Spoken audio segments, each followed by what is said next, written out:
On this episode of the Athletic Potential Podcast, we'll be discussing healing and recovery, what we recommend to nearly every athlete. Welcome to the Athletic Potential Podcast, your place to come and get answers to your athletic development questions. We cover a range of topics, all related to helping you to achieve your athletic goals so that you can experience and enjoy the athletic career that you deserve. I am your host, Dr. Mike Matthews. Hey everybody, and welcome back to the Athletic Potential Podcast. We appreciate you being here. We're excited for another episode. Today we've got a couple really good questions. It definitely is the time of year when things have started up, because I usually get a big push for these questions right around this time when kids are starting to play again. And it's just great information. This is a conversation. These conversations, the answer to these questions are discussions I have almost daily, and it seems like sometimes the advice is so simple that people want a little bit more, but I'll be honest, we've been through it a long time now, and we know a little bit of the formula, what it takes. So anyways, not to tease you or anything like that, and I apologize. I typically review these questions before the podcast, and so my mind's already going. So I'll stop talking and we'll get right into the questions. Our first question comes from Janica. Janica asks, my daughter is a softball pitcher. She doesn't seem to be recovering very well from each pitching outing. I know that I've talked to her coaches about pitch counts and those type of aspects of pitching, although it doesn't seem like she recovers well even after shorter bouts or shorter outings. Do you have any recommendations as to how to help her recover? All right, Janica, a couple things real quick. Kind of make sure we're all in the same mind, in the same thought. One, I don't know the age of your daughter. I'm assuming she's going to be a youth player. Youth meaning up to senior in high school. We'll define that as youth in this aspect. And she may be a little bit younger. I'll be honest, if we're going to be talking about like 13 and below, maybe 12 and below, although 13-year-olds will probably apply and 12-year-olds will probably apply. If your daughter is playing 10U softball, then I'm not sure the answers on this will be quite the same. But if she isn't and she's older than that, then I think these answers will apply. Now, that being said, for all the listeners, the baseball players and stuff like that, don't leave. This is the advice I give to any athlete, throwing athlete, after a large amount of throwing. So this would be baseball pitchers, this would be softball pitchers, this would be baseball and softball catchers, this would be anybody who throws a ball on a baseball or softball field. That's everybody. Maybe not you, first baseman. I'm just kidding. I know I'm just going to get massive hate from first basemen now. Anyways, I'm just kidding. Okay. So let's get into this, Janica. So let's say your daughter pitches. She goes out and pitches 3 or 4 innings in a game. She's now thrown, say, maybe 20 pitches an inning, goes 4 innings. We have 80 pitches now. And when you say she doesn't recover well, we have to identify what that means. Does that mean she's not recovered enough in the next hour to pitch another game? In the softball world, for those that don't know, like there's no pitch limits, there's no pitch counts, there's no inning limits, there's no mandatory rest intervals. One pitcher could pitch the entire tournament, every inning of the tournament, and a lot of times you'll see that. Not so much in the youth ranks, but definitely as you go higher up, you'll see pitchers pitch the majority of innings of the better pitchers. And that's just the nature of the game. We're not going to get into good or bad on that today, but just so you know, like when we talk about recovery. So let's just say that she's thrown 80 pitches. She needs to be able to pitch the next day. Baseball players, this would be you saying, I just pitched 80 pitches in a game. I got to be able to throw in the next 2 or 3 days. And let's say she does that. So you have no more games. The game is ended. Here's my recommendations that I give to everybody. First and foremost, let's say the game's over. The first thing you need to do in the next half hour to about 45 minutes is to rehydrate and to get food and calories in. Okay. A lot of times people are like, well, you need to go run some laps. You need to go do some sprints. You need to go ice. You need to go heat. You need to go rub this on it. I tell everybody, look, I've tried all of those protocols, and I can tell you right now that first and foremost, the body needs to recover, and the body's going to recover best when it's well hydrated and when it's well fed. Those two need to be priorities immediately following games. Now, if you're doing this in between games, you only have 30 minutes. I get it. Like, power some snacks, get some hydration, get ready to go again. That's a different story. We're talking about you're done for the day. You're getting ready for the next day. So my recommendation, again, within the next half hour to 45 minutes, you're hydrating and you're eating. And realistic, I get the questions all the time. Like, well, what should they eat? All this kind of stuff.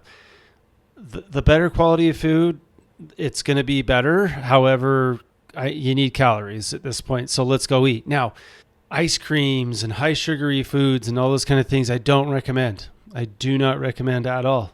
It's just not going to help. Now, a lot of people say, well, it's just calories. I get it. If you're not going to eat anything or you're going to eat ice cream, I probably would eat ice cream, but man, that's a really terrible option. So for me, I would say, yeah, go get some real food in you.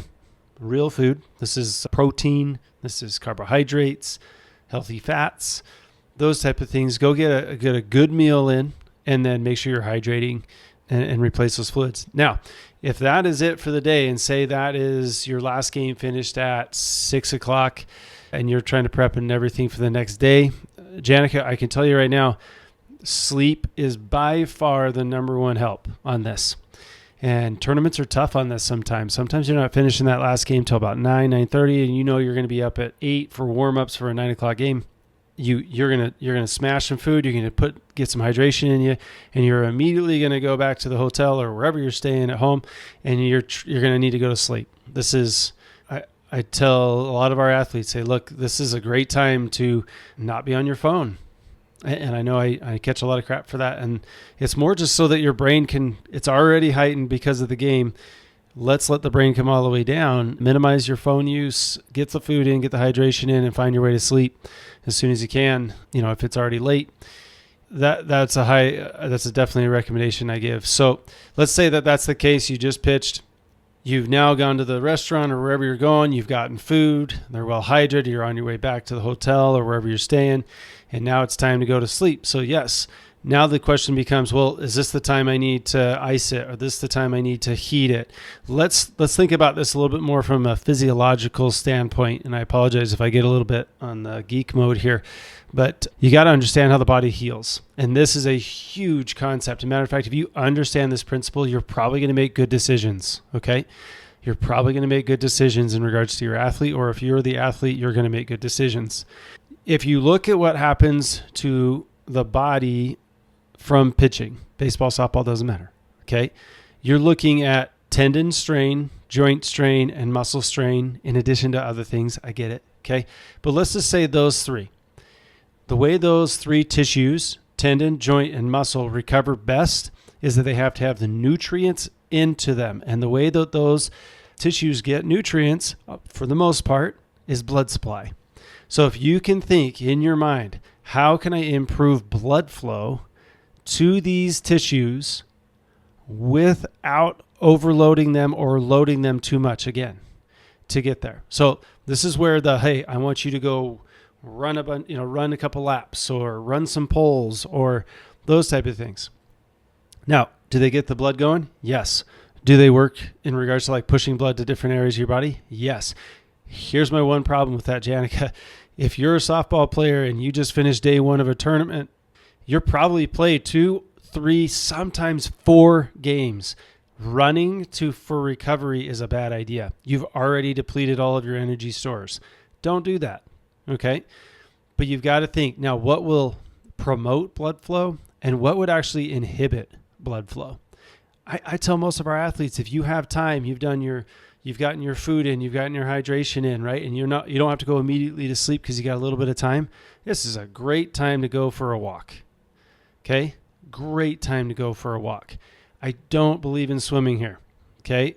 On the youth aspect, especially, swimming for recovery doesn't happen. They just want to have fun and party. I get that. I'm not going to ask them not to do that. But my point is that a lot of people be like, oh, get in the hot tub. That'll improve blood flow. Got to remember, what's the second thing we needed to do right after the outing? I need you to hydrate. You get into a pool or a hot tub, okay, you're likely going to be dehydrating. And that's assuming you hydrated before. Here's my suggestion, okay? And I know I'm going to get a lot of these questions like, well, that's a good option. The hot tub's a good option. That'll improve the blood flow. I go, look, If you're set on getting in the hot tub, that's fine. You have 10 minutes max in a hot tub. 10. And the entire time you're in there, you're just swishing your throwing arm around in the water, just nice and easy, trying to relax. That 10-minute timer's up, you're out. And now you're rehydrating again, okay? Because I've seen more issues with hot tub use at night, post games, because of like the next day I've seen hydration issues in it, especially in hot climates, because of it. I don't like the risk. I feel like it really hinders hydration and causes problems, especially when the alternative is walking. Walking is such a simple thing. It's very safe. It's not going to dehydrate you. It's just a good concept. So get back to the principle. Blood flow. Improve blood flow. We don't want to impede blood flow. So what does that look like? That looks like sitting down on the couch, phone in your lap, poor posturing, arm kind of crumpled up together, and you're on your phone. And it doesn't have to be phone, guys. It could be like the TV. It just could be one of those things where you've just really downregulated. I know you need to relax, and I get that. But if you're going to do it, and this is, again, not assuming you're not going home and going to sleep, okay? If you're going to do that, that's fine, but limit it to about 20 to 30 minutes and then get up and walk. Okay, the muscles need blood flow, and they do better when there's a little bit of movement with it, okay? So, by the way, and remember we talked about impeding, okay? If you put ice on this, okay, this is the old adage, and it sounds like people are going away from it now, which is really good, but I was on the anti-ice thing, on shouting that from the rooftops for 10 years, and I'm not saying I'm the guy, but the point is this: if you put ice on it, it'll numb it. That makes it feel better for a minute, but you've just impeded blood flow. You've actually decreased the capacity for you to recover. I don't believe in ice after sporting outings. There's research that would suggest this. They did eccentric exercise in a group of people, and they tested how long it would take for them to recover. And the exercise group took like twice as long. It's not the right number, but they definitely took a lot longer than the people who did nothing. Nothing. The people who did proactive things to recovered faster than the people who did nothing, but then the people who did ice took longer than the people who did nothing. But that makes sense because the blood flow didn't go, because ice is going to decrease blood flow to areas. Okay, by the way, another podcast for later. We can talk about it. I don't use ice for injuries either. Okay, I just don't. Rare occasion I may throw ice on something, but it is a rare occasion. Okay, a very rare occasion. If you look at how the whole RICE protocol, and those that listen to the podcast have heard me go on this rant a little bit, but I think it's important to note here. That RICE protocol was developed in the 1980s. The doctor who came up with it recanted and said this isn't a good idea for sports injuries. But since RICE is nice, caught on so well, we keep doing it. But you got to let's look at the RICE protocol from a standpoint of blood flow. Okay, rest. Well, resting doesn't get the heart rate up, and you're not going to be using the muscles to then push blood around, right? So that decreases blood flow. Ice, we already established this. Ice decreases blood flow, limits the ability, vasoconstricts, makes blood harder to get, decreases the heart rate, slows everything down, right? Compression, now we've made it harder to get blood into areas because things are compressed, right? Things are tighter, so now you got to get blood into a tighter space. And then elevation, now you're asking it to work uphill, right? Now you're asking it to work harder to get, there. If you look at all of those things, and I know a lot of people will be like, well, RICE is a great protocol for swelling. And I always say, if you understood the mechanisms of swelling, you would quickly realize RICE is just not a good way to get rid of swelling. It's just not. And in my practice, I have seen nothing but improvements the minute I stopped icing people. I stopped icing in 2015. In 2015, I stopped icing, so 10 years or so. And my results were dramatically better once I stopped icing. I just realized that I was actually making my clients' recovery and healing slower. So anyways, a little bit of a tangent there. So sorry, Janica. And don't worry, I'll come back with a nice little summation for you so you'll know what to do. But improve blood flow, that's what we really want to do. So go for a walk, right? Now, here's the question everybody gives to me. Okay, we just finished our game. It's 9:00. We got them fed. we're back at the hotel. It's 10 o'clock. They got to be up at 7:30 for warm-ups, meaning at the field at 7:30. So we've got very limited time. We need to go to sleep. That's what you just said. Cool. Well, how do we get blood flow if we just have to go to sleep? We're just not going to get it because the timing just didn't work. Here's the secret, guys. After you get by sleep, hydration, and nutrition, okay? Sleep, water, fluids, food. There's a fourth category that I have to say is a game changer as long as those first three are taken care of. If the first three are taken care of, good. If they're not, then what I'm about to say is not going to be as good. You're going to be disappointed, okay? Take care of the first three. The fourth is a technology aspect. Remember, muscle contraction improves blood flow because when the muscle contracts, it needs nutrients, and so it's going to ask the blood's going to pump to it, and we're going to see this nice blood flow response. We're going to see groceries in, garbage out, in regards to the blood flow to the tissues that need it. Well, how do you do that when you're asleep? Well, you can use technology. You can use an electrical stimulation device that stimulates the muscle in a non-fatiguing, I'm going to emphasize this, non-fatiguing muscle contraction. For those, everybody's like, dude, I got a TENS unit. I'm going to strap this thing up and make it flex me all night. It's not going to work well. It either will do nothing or it'll actually could potentially make things a little bit worse. Okay. So I would not, if you have a TENS unit, I would be not doing it.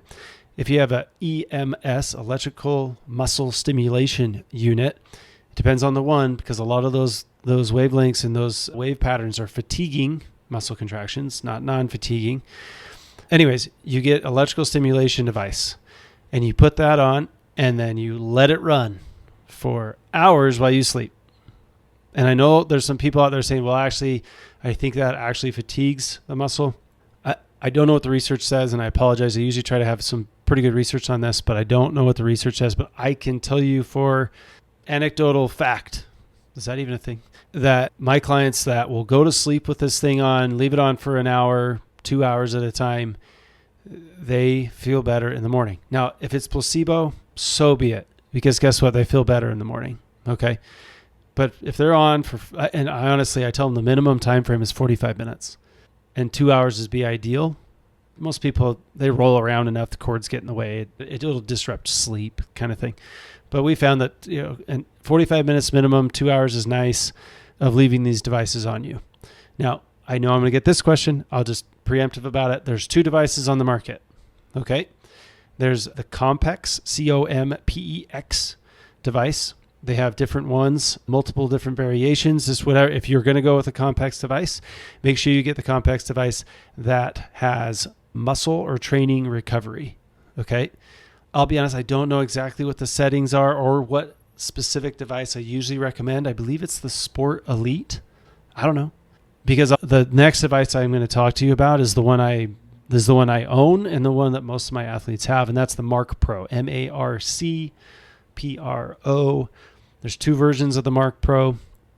There's just a Marc Pro, and then there's Marc Pro Plus. Marc Pro Plus, the main added benefit to the Marc Pro Plus is it has a pain setting as well, which is highly effective. And I definitely would recommend either you can get the Compex or the Marc Pro. I have Marc Pros. That's what I use. That's what I recommend to most of my athletes. I always tell everybody, nothing against Compex. It's a great product. I used it in clinic about 10 years ago. 8 years ago, I was still using them in clinic, and they do the job. They do the job, although it's like driving a Honda Civic, although, I mean, I own a Honda, versus driving like a high-end car, Mercedes, BMW. I don't know if I'd say Ferrari, although it may be a Ferrari. But anyways, the point is that the quality of the product, in my opinion, with the Marc Pros is just a lot better. It's just a lot better. You do have a higher price tag with the Marc Pros. You guys can go ahead and look those up in regards to pricing. Side note, and I do have to say that this is an affiliate link. I do get something for saying this, although I just recommend products that I trust and that I own and that I use. If you use the promo code POTENTIAL, POTENTIAL, then that'll give you 10 or 20% off and free shipping. That'll just help you guys out. So I do get something for saying that, just full disclosure. Although Marc Pro is the unit that I do recommend to nearly all of our athletes. Anyways, so technology-wise, this is a game changer. This is a game changer. If you're able to essentially get movement benefits without having to think about it and actually do it, and be able to do it for 45 minutes to 2 hours, this is going to dramatically improve your ability to perform. There's a lot of evidence out there suggesting this will help. So, Janica, this is a bit of a long answer, and I apologize. Let me give you a little bit of a summary. If your daughter has now pitched in a game, multiple games in a softball tournament, she is now done for the tournament. Done for the day.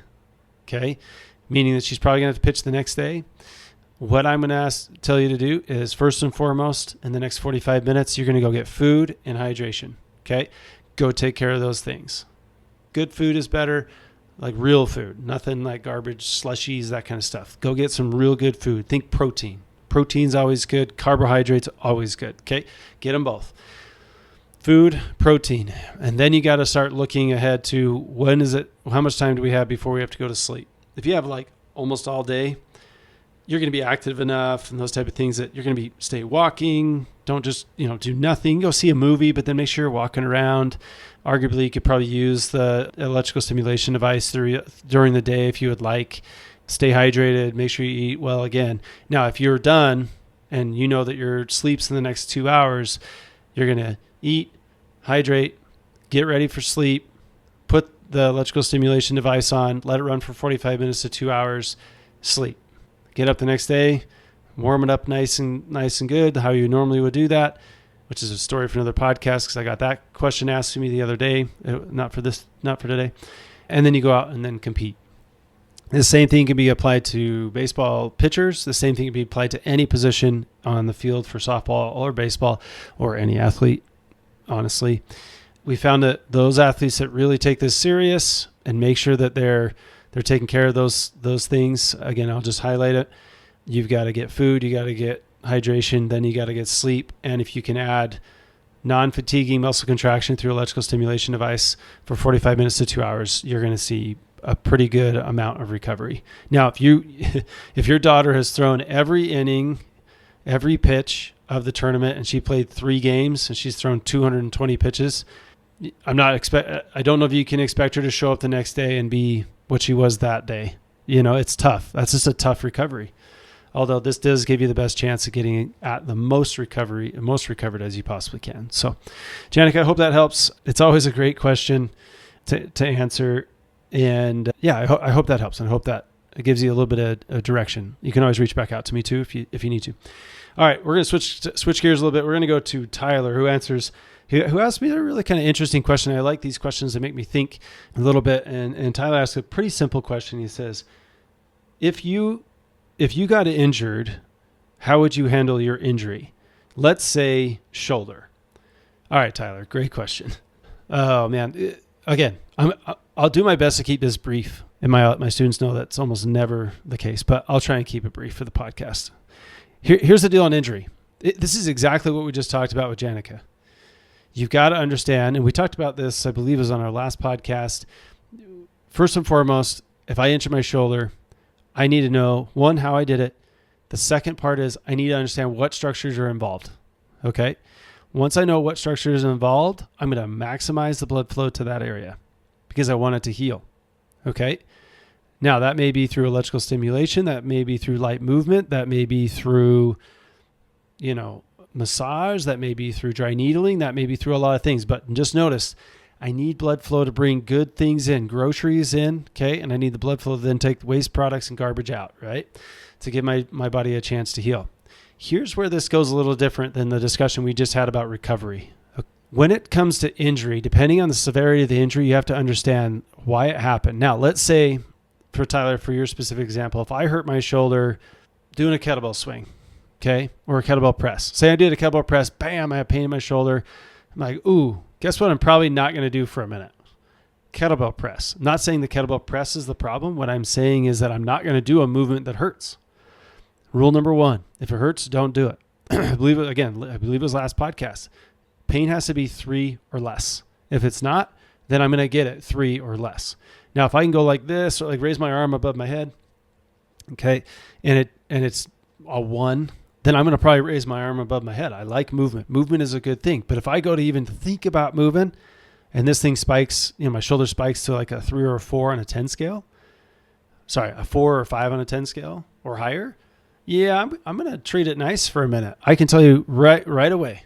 First thing I'm going to do is I'm going to test.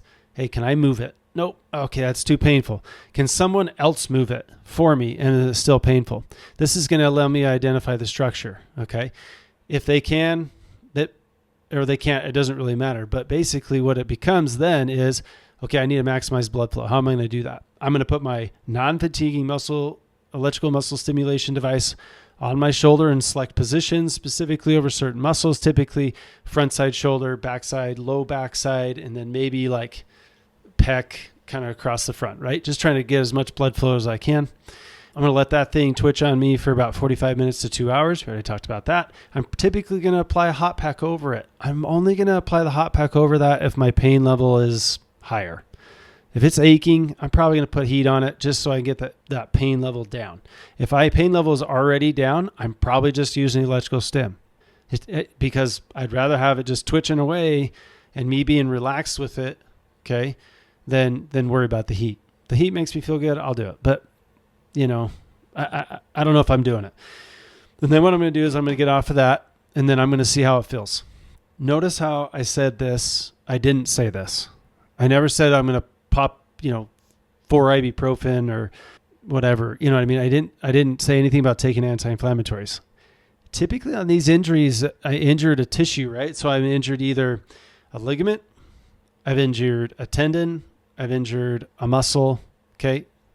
On an overhead press like that, I'm probably not irritating the joint too much. So if you look at all those things, you got to look at the normal healing process. And the normal healing process, the first part is that the body's going to send tissue and cells to the area that are going to help it to heal. That is called inflammation. And I know I get a lot of interesting discussions with this, but that's called inflammation. I want inflammation. So I'm not going to pop ibuprofen at this point because I don't want to. I want inflammation. I want things to come in and do their job. I always think it's interesting we get these acute injuries and even subacute injuries where people are saying like, no, dude, get on the anti-inflammatories, knock it down. And I go, but think about it. The body is reacting in a way that has reacted and been reacting and knows how to heal itself. The body knows how to heal itself. I tell my students all the time, as rehab specialists, our job is not to heal people. Our job is to put the body in the best environment to heal itself. Okay. So if my body is doing its natural thing, which is going to be the best thing for it, I'm not going to get in its way. Anti-inflammatories will get in the way. Ice would get in the way. Immobility may get in the way. But again, pain and worrying about the damage of the tissue matters. Back to my example. I've got electrical stimulation on it. My pain levels are low. I'm going to start moving this thing. I'm going to start maybe trying to raise it above my head. If it doesn't hurt, I'm going to be good. Now, here's where it gets a little tricky. It's also why I have a job and all the rehab specialists have jobs, is because the rate at which you start to load or move, the rate at which you start to move, meaning how soon you start moving, what range of motion, how fast, that now puts load on the tissue. Let's say it's my rotator cuff tendon. One of the rotator cuff tendons is my shoulder, and I go to raise my arm. My arm weighs, 20 to 45 pounds. I think they did a crazy study where they took a bunch of body parts off of cadavers and they weighed them. And they were seeing like average is 33 pounds for a male. And I don't know, whatever. But the idea is that my arm has weight to it. So the tendon is pulling against a weight, even though I'm not holding any extra weight.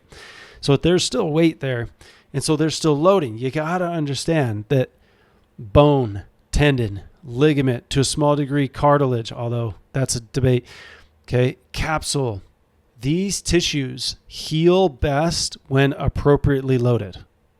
And I'm going a little bit of on a tangent here, Tyler, but they have to be loaded. That is the key. The amount, the timing, the speed, all is very, very important. Okay. But load, the ability, like putting stress, you could almost use the word stress as much as load, really, really matters here. You have to put load through these tissues. Otherwise they will not adapt. The principle is called Wolff's Law. Body will adapt to the pressure or stress placed upon it. Okay. This is why our muscles get bigger when we go to the gym, right? We've all seen it. Like you go watch these really, really good cyclists, and a lot of times they'll get off their bikes and their quads look huge, right? Well, they've developed their quads. Why? Because they use their quads a lot. You look at the development of some of the rotator cuff muscles in throwers. They're well developed because they're using them to help with the throwing motion, right? So the point is that load is very, very important. So Tyler, bringing it back, if my pain levels are 3 or below and I can raise my arm above my head, that's how I'm going to start. If that seems very easy, I don't have any pain, I'm going to progress to a load. Let's say I'm trying to get back to that overhead pressing motion. I'm going to start lifting probably 2 to 4, maybe 5 pounds. I'm going to try to go up ahead. And if I don't feel if I have no pain and it feels relatively easy and not impeded anyway, then I'm probably going to go 5 pounds. I'm going to do 3 sets of 5, maybe 4 sets of 5, twice a day. Okay. This is where it gets nuanced, right? You got to be really careful with this. This is stuff that you got to be careful with. And then the next day I'm going to assess. Does the shoulder feel better, worse, or the same? Highly scientific. By the way, this is exactly what I ask all my clients. Hey, tell me how you're feeling. Do you feel better, worse, or the same than last time I saw you? Right? So if I feel better, I'm going to increase load a little bit. In regards to the shoulders, I like jumping maybe 2 pounds. So I'm going to go 7, maybe 8 pounders. I think in my case it would be 8 because I have 8-pound dumbbells. I don't have 7. So I do an 8-pound dumbbell press, still doesn't hurt. Probably going to do anywhere from 3 to 5 sets again. Okay. And then the other thing I'm going to start doing is instead of just doing pressing motions, I'm going to start putting tension on it. So I'm going to start some rowing motions because I want to get that tendon stressed not only in a lift and a push position, but I want to get it into a pull position. So I'm going to start 3 sets of 8 of rowing, typically like a TRX row or a ring row, full range of motion, no pain. If that's good, I'm going to continually just slowly add over the course of the next 3 to 5 days. And then by the 5th, 6th day, I'm probably going to, if I've already bumped it to 15 to 20 to 25 pounds, I'm going to do what I call my first field test. That is going to be me trying to press either a 12 kilo or something like a 16 kilo kettlebell. And if I can press that without pain, that's now my new standard. And then I'm going to essentially take another 5 days or so to try to get back up to whatever weight I was trying to press. Okay. So what I want to get back to, Tyler, is like, if you're injured, how are you going to handle it? Right off the bat, think blood flow. I'm using my Marc Pro, because I told you I already have a Marc Pro. I'm using my Marc Pro. I'm getting my pain levels down if they're not already down. Okay. Heat, maybe a light Theragun massager on the muscles, but realistically, for pain, I'm basically putting the Marc Pro on, and then also if you have a Marc Pro Plus, you can do the pain setting. I might do that, but probably a Marc Pro. Maybe I go with maybe some heat, but if my pain levels are still very low, I'm probably going to go ahead and start moving that day. That'll look like walkouts. That's going to look like overhead pressing. Okay. That's going to look and gradually load it, because you got to understand the principles of load here, of healing. You protect the tissue at the beginning. You're going to know if you need to protect it based on 2 things: pain and immobility. If you are unable to move it, like it's too weak to move, you need to go get seen. If it hurts too bad to move, you're going to basically try to improve blood flow and let things heal up a little bit. As soon as you can show a good range of motion, okay, and pain levels are 3 or low, now we're going to start moving again, because I want to start loading it as soon as I can. And then understanding the principles of load. Okay, it takes certain tissues longer to load. So most people understand, you break an arm, you break a bone, it's like 6 weeks in a cast or whatever, 6 weeks immobilization or 6 weeks protection. Because guess how long it takes bone to reformulate and everything like that? On average, it takes 6 weeks, right? Tendon, highly variable based on the grade of tendon injury. Muscle, same exact thing, highly variable based on the grade of muscle injury. The lower the grade, the faster the recovery. The higher the grade, the longer the recovery, because you've got to let the tissue and the body heal. But remember, it's important.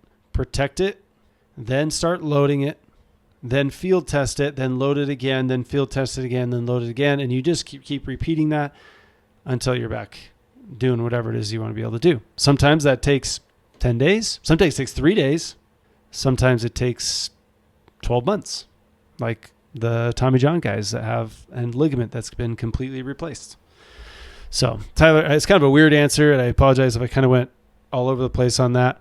To emphasize this again, Tyler, if I do a press, boom, my shoulder hurts, I am not rest, ice, compress, and elevation on that thing at all. I'm doing like the opposite. I'm like trying to move it in pain-free ways to try to improve blood flow using electrical stimulation and heat. That's what I'm doing initially. So just to I have to always emphasize that. And they're like, well, when people always ask me like, well, do you put it in a sling? I go, no, unless the only way I get my pain level below a 4 is I've put it in a sling, right? But I'm not going to rest it, because if I can just move light movements, that may even just be me wiggling it, like, holding on to the end of a wet noodle, and you just wiggle it. That may be what I do with my shoulder for a little while to get the pain levels down and just get things to calm down. That may be the movement, right? Definitely not icing. I told you about heat. I might use heat. I'm not going to compress it. If anything, I'm going to like massage it kind of in a way, if you think like compress and decompress. But the idea would be that's just me trying to stimulate blood flow in a way to get the, maybe to help somebody, although I'd be honest, I don't really use that very often. And elevation does nothing. So it's just not going to work. Not for the shoulder and most other joints. Sometimes it'll work for other things. But anyways, Tyler, I hope that answers your question. I mean, you were asking me kind of what I would personally do. That's what I would do. I'm trying to think the last injury I did. That's what I did. That is what I did. So I hope that answers your question, Tyler. So great questions today. I appreciate everybody coming out of the podcast. If you do have questions for the podcast, you can go to the website, www.athletic-potential.com/podcast. There's a button, click it. You can ask your question there. You can also reach out to us, via phone or text us. You can also, rate and review us on your whatever, wherever you're listening to your podcast. We appreciate those ratings and reviews as they get us in front of a little bit more people. Please give us feedback. We always want to make the podcast better if we can. We appreciate everybody taking the time to listen to this. Until next time, thanks. Everybody, just want to say thank you for listening to the Athletic Potential Podcast.